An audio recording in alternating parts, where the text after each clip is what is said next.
Thank you for joining The Right Dose. We will take a trip through the science behind pesticide use in Florida agriculture. Our goal is to educate pesticide applicators and the public in the critical areas of integrated pest management according to Florida regulations. So, sit back, relax, and put your learning hat on as we discuss the right dose and how we can positively impact our environment, our economy, and our communities.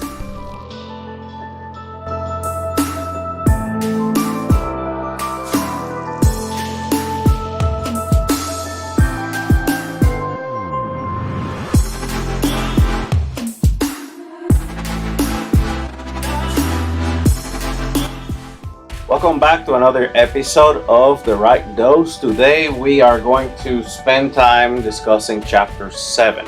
Chapter 7 is all about personal protective equipment, or the necessary tools that we need to protect our bodies and avoid unnecessary exposure.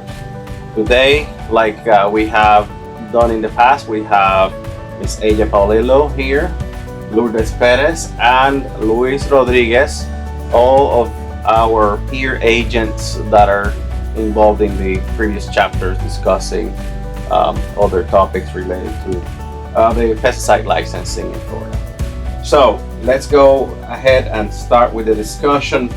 Personal protective equipment, what is it and why do we use it? We're following that book that we've been studying, Applying Pesticides Correctly, so this is part of that chapter. So, all right, let's go.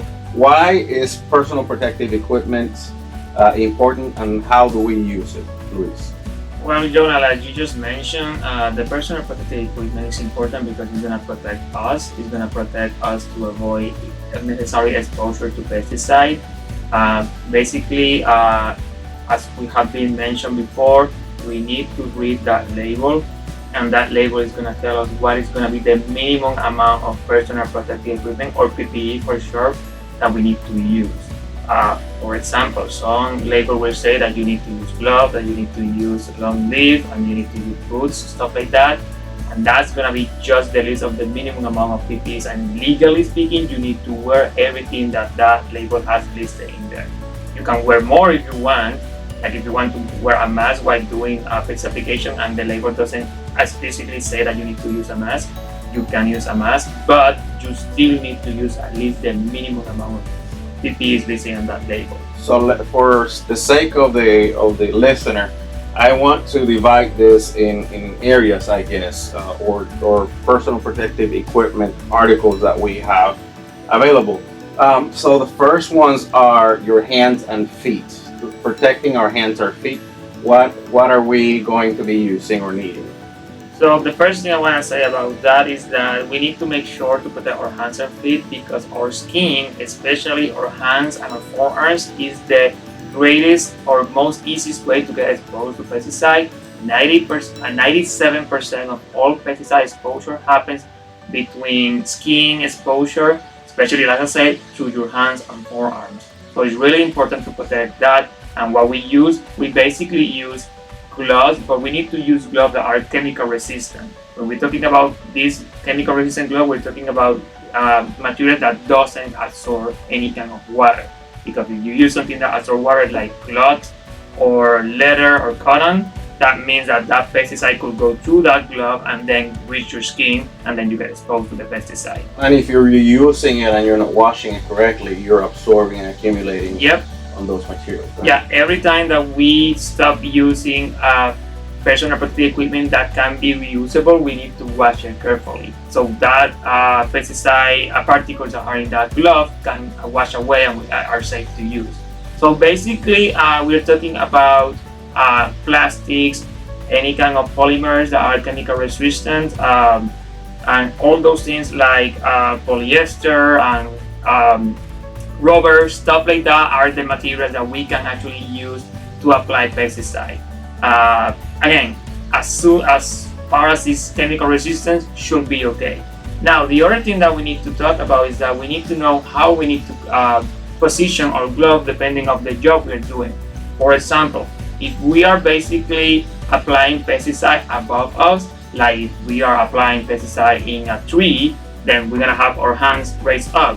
That means that our glove must go on top of our sleeve in order to avoid any splashing getting inside that glove. If we're going to then apply directly to the ground, like if we are applying to a lawn, then it's gonna be the opposite. Our sleeves are gonna be on top of our glove in order to avoid any splashing get inside that glove. And a lot of people doesn't do this correctly. They still wear their PPEs, but they don't wear it in the correct way. For our boots, our overalls, or our pants, or whatever we're using, has to be on top of that boot. That way we don't left any openings in that boot that any splashing can go enter into that boot and then affect our feet. So never put your pants inside your boot. And a lot of pesticide applicators, that's the way they use it, and that is wrong because they could get exposed to pesticide by doing that. Yeah, on inside that boot, you're gonna have a sock which is made out of cloth, wool or cotton, and that's a good way to get a concentrated amount of pesticide that can be exposing our skin. All right, let's talk now with Lourdes about protecting our eyewear. Yeah, so our eyes are very sensitive and they can absorb pesticides very easily. So it's important for us to wear either goggles, face shields, or safety glasses. One of the most important things to remember is that our normal eyeglass is not good for applying pesticides because it doesn't protect the side of your eyes and your face. So you always have to make sure that you wear the correct goggles in order to have full and complete protection of your eyes. So what you want is to avoid splashing or spray. Yeah, or even droplets. any vapor or anything that can be out there that can irritate your eyes. Yes. Okay.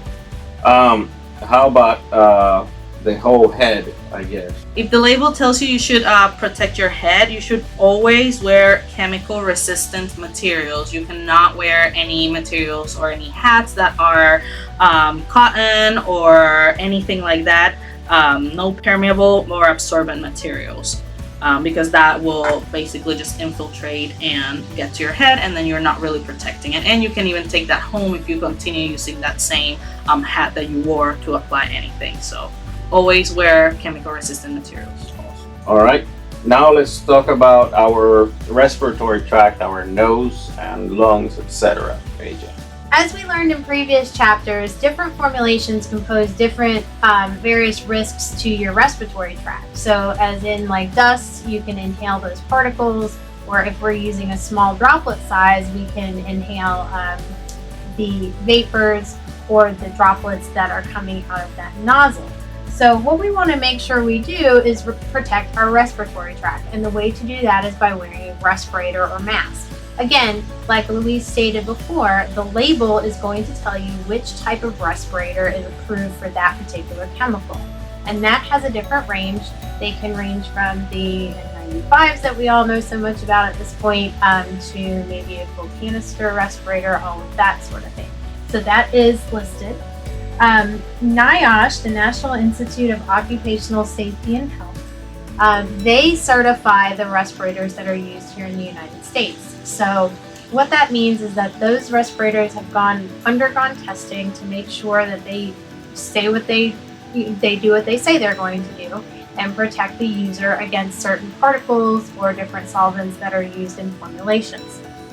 I'm thinking about that. So if I buy something off of Amazon that does not match the label, I shouldn't be using it, right? No, you should not. And you're actually going to be in violation of the label, which is against the law. So not only is it a legal ramification, but you're also putting yourself at risk. Okay. What about that fit test? Well, the fit test is something that should be done at least annually, or especially whenever you're using a different type of respirator. So as an applicator, you may be applying various products with different recommendations for respirators or masks. So what you need to know is each of the products that you're applying, what is the requirement? And if there are various types of respirators that you are going to be having to use, you have to do a fit test with those particular respirators to make sure that you are getting a good seal on your respirator. So there's two different ways of doing this. One is a qualitative, and that's basically involving wearing the respirator along with any goggles or anything that you may be utilizing when you're doing your application. And you put a hood over your the respirator in your head. And the person that's helping doing the fit test will basically inject like this scent into the hood. And if you can smell it, that means that you don't have a good seal on your respirator. And then there's a quantitative test, which basically you're hooked up to a machine with your respirator and it tests for leaks in a more mechanical type electronic way. So those are two ways of doing fit tests. And like I said, those should be done at least annually, especially whenever you're changing your type of respirator, or if you have a change in something on your facial features. If you're deciding that you want to wear a beard or you don't want to have facial hair. Or you have an major accident change. that you had a lesion in your face. Something Yes, like that. if you did have an accident where the shape of your face or your contour did change, and that could potentially lead to leaks in the seat. That's another reason. Who is the person that does a fit test? Can I do a fit test for you, or does it have to be a professional?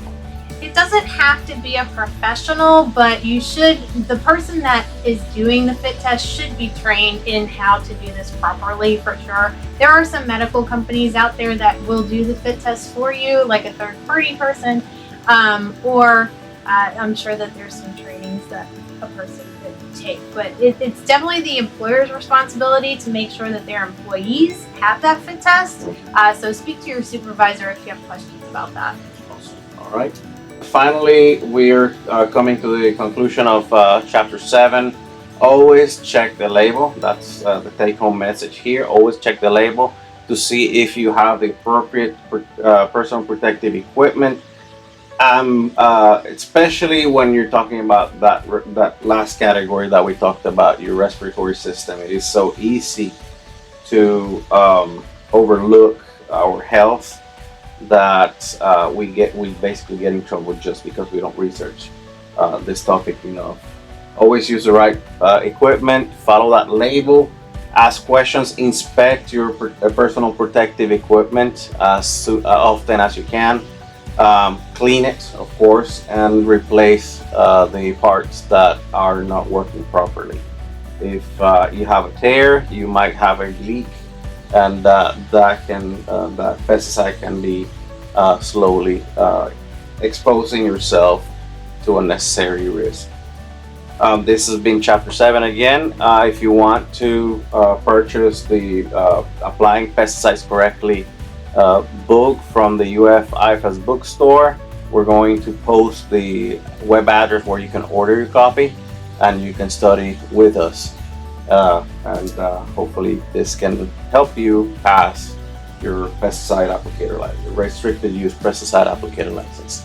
If you have any other questions, give us a call, send us an email, talk to your local county extension agent. See you next time.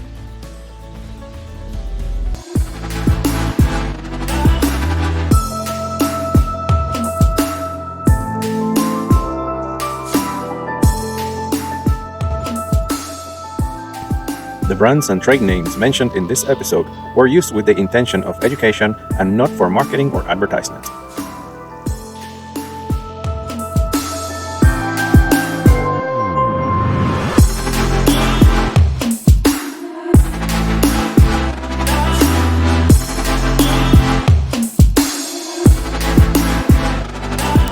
UF IFAS Extension is an equal opportunity institution.